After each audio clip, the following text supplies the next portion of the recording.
Hi. ఈ environmental కాలుష్యం అంటే వాతావరణ కాలుష్యం వల్ల వచ్చే క్యాన్సర్స్, వాళ్ళు పనిచేసే ప్రదేశాలను బట్టి వచ్చే క్యాన్సర్స్ గురించి ఇప్పుడు చూద్దాం.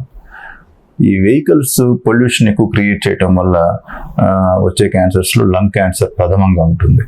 సో వాటి నుంచి వచ్చే ప్రోడక్ట్స్లో మెయిన్ కొన్ని లెడ్, కార్బన్ ఇట్లాంటి ప్రోడక్ట్స్ వల్ల లంగ్ క్యాన్సర్స్ వచ్చే అవకాశం ఉంటుంది.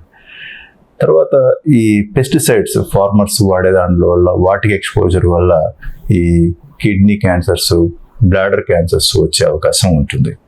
ఇవి కాకుండా ఇంకా వాళ్ళు పనిచేసే ప్రదేశాల్లో వేడికి ఎక్స్పోజ్ అయ్యి కొన్ని హీట్ ప్రోడక్ట్స్ వల్ల ఎక్స్పోజ్ అవ్వడం వల్ల కూడా ఈ బ్లాడర్ క్యాన్సర్స్ వచ్చే అవకాశం ఉంటుంది. ఇట్లా వివిధ రకాలైన వాతావరణ కాలుష్యం వల్ల వచ్చే క్యాన్సర్స్ చాలా పెరిగాయి. సో వీటిని నివారించాలంటే వాతావరణ కాలుష్యాన్ని అరికట్టాల్సి వస్తుంది. Thank you.